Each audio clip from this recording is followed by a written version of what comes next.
السلام علیکم۔ اقوام متحدہ کے سیکریٹری جنرل نے غیر جانبدارانہ قانونی عمل کا مطالبہ کیا کیونکہ سابق وزیر اعظم خان کو عدالتی مقدمات کا سامنا۔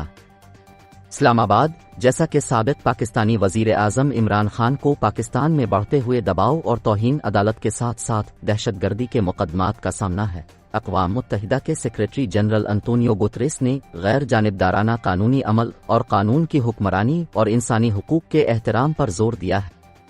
پاکستانی پولیس نے اتوار کو خان کے خلاف اسلام آباد میں ایک تقریر پر دہشت گردی کے الزامات عائد کیے تھے، جس میں انہوں نے پولیس افسران اور ایک خاتون جج زیبا چودھری کے خلاف مقدمہ کرنے کا عزم کیا تھا اور الزام لگایا تھا کہ ان کے قریبی ساتھی ڈاکٹر شہباز گلم کو تشدد کا نشانہ بنایا گیا تھا۔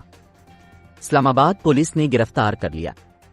پیر کو اسلام آباد کی ایک عدالت نے کہا کہ وہ جج زیبا چودھری کو زبانی دھمکیوں پر توہین عدالت کی کارروائی شروع کرے گی۔ پیر کو گٹیرس کے ترجمان کی پریس بریفنگ کے دوران جب خان کے خلاف الزامات کے بارے میں پوچھا گیا تو سٹیفن ڈوجرک نے کہا کہ میں آپ کو جو بتا سکتا ہوں وہ یہ ہے کہ سیکریٹری جنرل سابق وزیر اعظم عمران خان کے خلاف لگائے گئے الزامات سے آگاہ ہیں اور وہ ایک قابل، آزاد اور غیر جانبدارانہ قانونی عمل کی ضرورت پر زور دیتے ہیں۔ انہوں نے مزید کہا، سیکریٹری جنرل پرسکون رہنے، تناؤ کو کم کرنے اور قانون کی حکمرانی، انسانی حقوق اور بنیادی آزادیوں کے احترام پر زور دیتے ہیں۔ خان، جو 2018 میں اقتدار میں آئے تھے اور اپریل میں پارلیمنٹ میں عدم اعتماد کے ووٹ میں معزول کر دیے گئے تھے، اگر چودھری کی توہین کے مرتکب ہوئے تو انہیں سیاست سے تاحیات نااہل قرار دیا جا سکتا ہے۔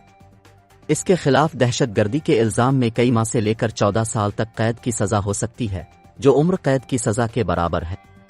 اپنی برطرفی کے بعد سے خان نے ثبوت فراہم کیے بغیر الزام لگایا ہے کہ پاکستان میں حریف سیاستدانوں نے انہیں بے دخل کرنے کی امریکی سازش میں حصہ لیا۔ واشنگٹن۔ پاکستانی فوج اور خان کے جانشین شہباز شریف کی حکومت، سبھی نے اس الزام کی تردید کی ہے۔ مواد ڈان اور عرب خبریں۔